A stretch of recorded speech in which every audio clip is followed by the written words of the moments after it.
you want me to have a mask on, or is 6 feet apart okay? It's okay. Since we're outside, it's only inside that's not. Yeah, just wanted to make sure you were comfortable with it. Oh, yeah. Trust me, You're the one that has to worry about me, I think, more than anything, right? I'm really not too concerned. Yeah. So, I mean, this must be a tough gig for you coming to town and... A little bit. It's been a bit of a snowball effect. I only graduated recently, and then I haven't been able to hold on to work for more than a month at a time before a new lockdown comes into place. So it's been a bit of a struggle, but surviving. Yeah, that's... And sorry, what was your name? I forgot. Sorry, Alex. Alex. And you're with Chat TV. Yeah. And, we'll be fairly quick. I mean, we just wanted to get something to highlight the issue. I read up on the Alberta Massage Therapists Association of Alberta. Yeah, the MTAA. Not the greatest website. No, but none of them do have the greatest websites. And honestly, most of their info comes through their emails. Yeah, because I was looking to see, like, you know, just if they had a statement out or anything. I actually had to. I kind of tried to navigate through the website to find a statement of some sort. Yeah, and it's kind of a double-edged sword because a lot of the people running it are also massage therapists, so they're all volunteering for MTAA. So they don't have as much time as they could to manage the website. But on the plus side of that, they know exactly how it feels to be affected by everything going on. It's not like they're an independent force who's not affected by the decisions they make. Yeah, I know. Unfortunately, we had an issue in a few years ago with some massage therapists. And at the time, I don't think they had. I remember dealing with the court cases, and I don't think there was an association at that point, because I think that was one of the issues that came up. It was relating to some things they did at work. Yeah. And I remember, I think the whole association thing's fairly new.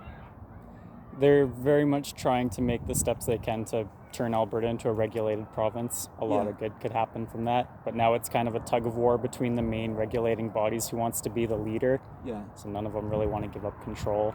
No. So it just kind of goes in circles. Yeah. Yeah. It's kind of that paralysis. I mean, feel free to keep your glasses on, but do you want to take your glasses off? I'll try it. The sun's just right there, and I get headaches if I'm in the sun too long. So if I pop them back on, it's just because I'm getting a little bit of a headache. No problem.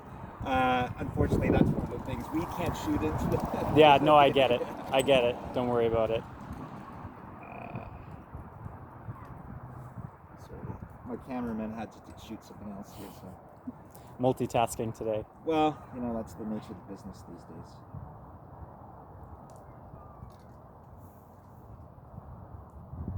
This takes me a bit longer here.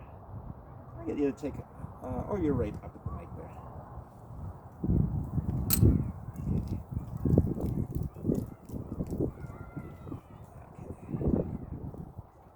So I guess, Daniel, can I get you to just look at me, not at the lens.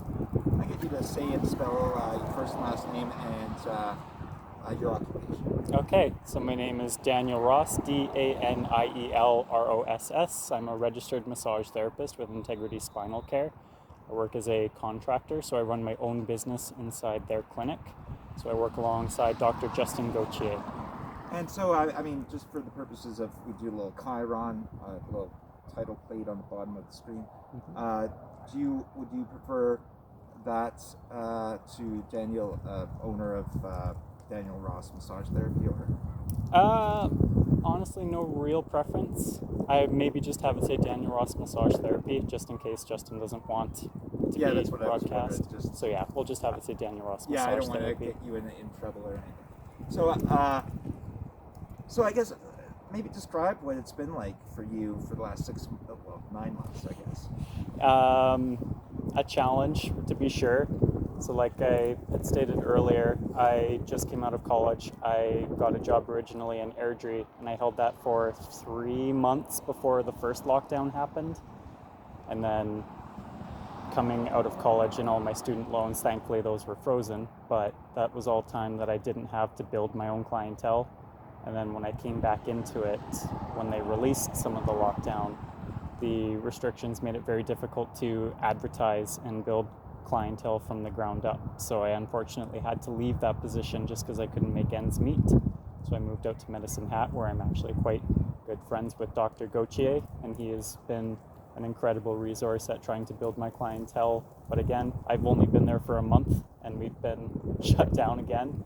So it is definitely a struggle trying to pay all the bills, the student loans, and building the clientele when I'm not really allowed to advertise the way a massage therapist will usually advertise. I'm not allowed to continue my practice, get word of mouth out, meet new people in general. It's all been a bit of a struggle. And so, I mean, Alberta seems to be unique in this restriction on massage therapy. Can you describe, I mean, what the issue is there? Can you describe what the issue is there? So Alberta is unique in the essence that it is not a governed body, so massage therapy is not actually a protected title in Alberta. There is no minimum standard of entry, so someone with a 500-hour diploma has the exact same qualifications on paper as someone with a 2,200-hour program under their belt. So there's no way to differentiate between who's over or underqualified, and that's due to not being regulated like Ontario or BC. There are governing bodies like the MTAA, Massage Therapists Association of Alberta, who hold themselves up to the same standard as a regulated province. So everyone who is under them has to adhere to the same codes as a formally recognized and registered body. But because it's on paper not a registered profession in Alberta, it wasn't under the, protected names when the lockdown happened. So because chiropractors and physios and kinesiologists are regulated professions, they are allowed to remain open, while massage therapy is not and had to close. And I mean, what would you like to see here? I mean, obviously this has affected you personally, your business, a lot more important, clients, people who have suffered injuries, who are looking for that rehabilitative work. I mean, what would you like to see here?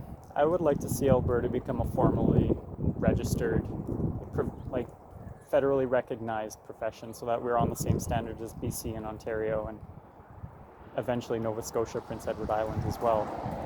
It's a little bit of a struggle because I do remember Jason Kenney, when he was being elected, said that he was wanting to let massage therapy become a registered profession, and now to see it just be locked down instead of giving it that registered status that MTAA is working so hard to achieve has become a little bit frustrating. And I mean, some people might have difficulty understanding, the differences. I mean, that's very kind of inside baseball. Yeah. But I mean, can you describe? I mean, people will look. A lot of people have been to chiropractors. They've been to kinesiologists. They know the work involved, and they've also been to a massage therapist, and they might be scratching their head like, what's going on here? Can you maybe describe that in the best way you can? So asking how, to the outside, the person would look at massage therapy and say that it should be the same as... Well, I'm not sure. Having it... Some people might not understand what's the easiest way for them. What's the best way? I mean, if you can describe, why this is, I mean, I understand the registration, the official title, profession, etc. But I mean, is that the only reason? For the most part, yes. There are some major differences. Massage therapy will often have a client be undressed, but you could also argue that a physiotherapist can also have their client undressed to a manageable level if it's something that they need to be working on. Same thing with a doctor. They can ask their clientele to undress if the need arises. And the only major difference that I'm personally able to see is the fact that because it's not a protected title like those other professions, that massage therapy is treated differently. And I mean, what's that? You're obviously in the industry. I mean, what are you hearing? What are you seeing? What are you hearing from other massage therapists? Kind of the same disappointment, because again, a lot of us want to hold ourselves up to kind of that higher standard, because massage therapy kind of has a bit of a stigma behind it. If you think of like old school massage in a parlor with a masseuse, it paints a very different image from what a lot of us actually do. So in my clinic, I don't really do a lot of the back rubbing. I do things like joint mobilizations and myofascial release. And I just have to call myself a massage therapist because that's what my regulating body is, even though it's the minority of what I actually do. And I mean, I'm just going to double check. Sorry, the late shades on me here.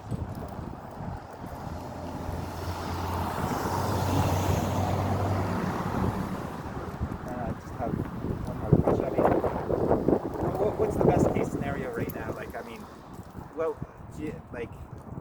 I mean, is it just this? And I guess that's the. And I'm sorry, I'm coming back to this. Is it just the piece of paper, the recognition? I mean, it doesn't seem like. I suppose you could also say that it's the past stigma, like the past reputation that it's had. It hasn't quite garnered the respect of other modalities yet, and that also could be why that piece of paper hasn't been signed yet. But that really is the major, at least from what they're claiming, for why they haven't allowed it to be remained open, is because it is not a regulated profession. And what do you think? I mean, even barring that happening tomorrow, I mean, do you still think the profession should be allowed to practice? I do, because a massage therapist will, on average, see between 4 or 5, maybe 6 if they do really short appointments. So they can count on one hand the number of people they've seen in a day. They keep detailed records of everyone they've seen, as we're mandated to do so by MTAA. We must keep clinical records of every single person we see, so that we can, its purpose is so that we can come up with an effective treatment plan and give the most effective aid to an individual. But it also allows for, if something were to go awry, say a global pandemic, where you need to track who's seen who so that you can stop any kind of spread, that paperwork is there and it exists, and a professional can look at it and see that this professional has seen these individuals at this time on these days. I'm just going to check this. And just one last question again. I got another shoot here, but what kind of what's going to happen with your clients or clients who are recovering from serious injuries sometimes?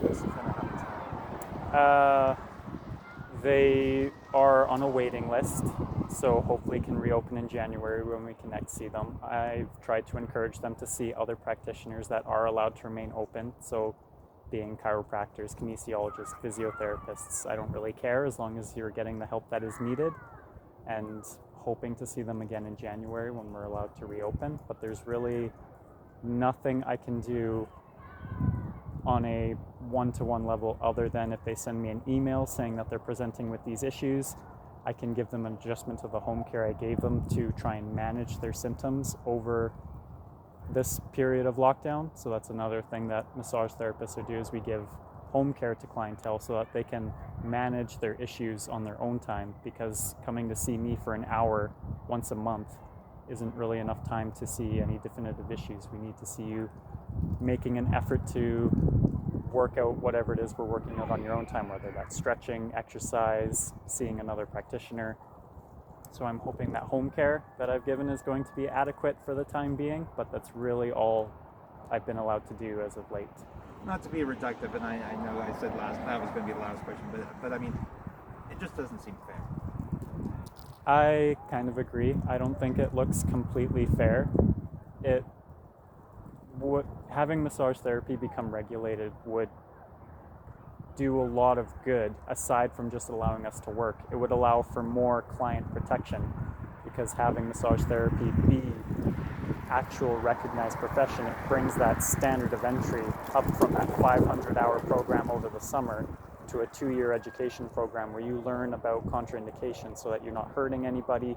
You learn more about the psychology of an individual so you can know if they're becoming uncomfortable, if they're trying to deal with some kind of past trauma, so you don't accidentally say something that's going to cause them a great amount of distress. So a person with that standard of entry and having clientele know that there is that standard of entry, when they see that piece of paper hanging on the wall that says registered massage therapist, they know for a fact that individual has had at least 2 years of education on how to best treat them.